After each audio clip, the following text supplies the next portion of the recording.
هذاك الوزير ديال من تحتها، وزير من تحتها خدام كيصايب قانون جنائي كيعطي الحق للناس انهم يفسدوا كما بغاو. زادوا في الرسوم ديال التقاضي، المرأة المعنفة ولا خصها تخلص 7000 درهم. المرأة اللي باغا دير الطلاق بعد ما كانت معفية من رسوم ديال اللجوء الى القضاء في الطلاق ولا خصها تخلص 7000 درهم. الاجير اللي طردوا صاحب العمل باش يلجا للقضاء خصو يخلص على الاقل 7000 درهم. اللي داولوا ارضو خصو يجبد على الاقل 1 مليون ديال الفرنك باش يدافع على الارض ديالو. هاد المافيا اليوم تشرعنوا لمنع المواطنين من اللجوء الى القضاء. وزير العدل كيقول اللي خدامات في قطاع الفساد الا حملتوا من شي واحد غادي تبقاو تخلصوا 21 سنه وباغي يزيد يكثروا.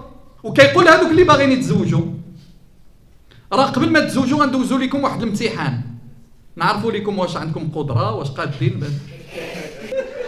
حرب على جيوب المغاربه قانون الميزانيه غادي بمخططات خطيره لمنع المواطنين في انهم يولجوا للعداله. زادوا في الرسوم ديال التقاضي، المرأة المعنفة ولا خصها تخلص 7000 درهم باش تدير شكاية ديال العنف ضد النساء. المرأة اللي باغا دير الطلاق بعد ما كانت معفية من رسوم ديال اللجوء إلى القضاء في الطلاق ولا خصها تخلص 7000 درهم للمحامي باش على أنها على الأقل تستافد. الأجير اللي طردوا صاحب العمل باش يلجأ للقضاء خصو يخلص على الأقل 7000 درهم باش يمشي يطالب بحقه. اللي داولوا ارضو خصو يجبد على الاقل 1 مليون ديال الفرنك باش يدافع على الارض ديالو. هاد المافيا اليوم تشرعنوا لمنع المواطنين من اللجوء الى القضاء اللي هو حق الجميع وحق مجاني.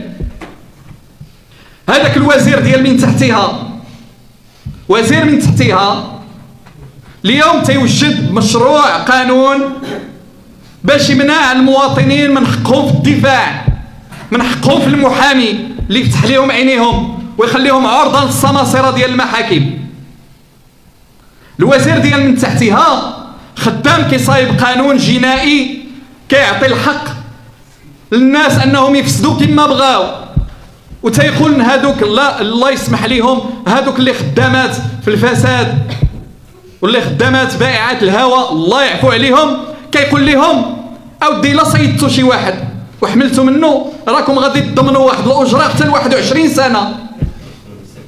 هل بهذا المنطق غادي نحاربوا الفساد في البلاد؟ والتقارير ديال الفساد واصله للعالم. حنا وجهنا ملي كنخرجوا للعالم كنحشموا كيقولوا لنا داك الفساد عندكم كثير وباغي يزيد يكثروا. تصوروا فين وصلنا. وزير العدل كيقول اللي خدامات في قطاع الفساد الا حملتوا من شي واحد غادي تبقاو تخلصوا 21 سنه باجره شهريه. وتخيلوا دابا واش هذا الامر هذا غادي يحد من الفساد. وكيقول هذوك اللي باغيين يتزوجوا راه قبل ما تزوجوا غندوزوا لكم واحد الامتحان نعرفوا لكم واش عندكم قدره واش قادين. واش هذا ولد الحرام هذا؟ وهذا باغي يشيع الفساد.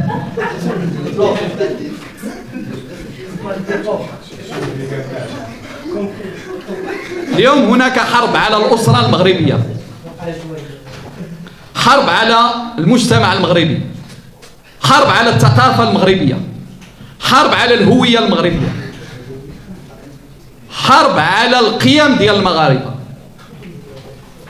حرب على الديمقراطية المغربية، حرب على جيوب المغاربة كتقودها حكومة المافيا، حكومة العصابة.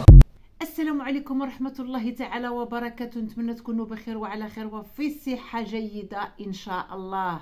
خوتي خواتاتي ما تبخلوش علينا باللايكات وبالبارطاج ديالكم يعجبكم لا فيديو وندخلوا في الموضوع. شوفوا نكونوا واضحين كما شفتوا معايا المقطع اللي خليته لكم كامل باش تاخذوا نتوما القرار وتخليوها لي في التعليقات على القانون اللي هضرت لكم عليه قبل اللي خرج في المغرب. القرار الجديد، القرارات اللي خرجوا بالنسبه للاغتصاب وبالنسبه راني هضرنا فيهم قبل.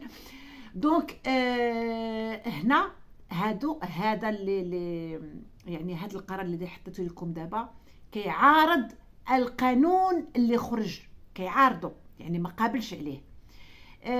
فسروا بزاف د الحوايج اللي هضروا عليهم يعني في هذا الموضوع تاع اليوم هذا لا فيديو هذا اللي ما هضروش عليهم قبل، يعني هذو فسروا وعارضوا دوك القوانين اللي خرجت قال لك ما عجباتهمش.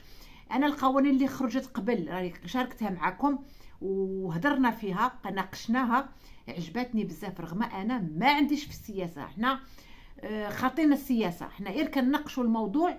انا خليت لكم المقاطع وانتم ردوا عليا وخليوها لي في التعليقات شنو الراي ديالكم، واش الراي ديالكم من الراي ديالي او الراي ديالكم من هذا الوزير اللي معارض هذا القانون.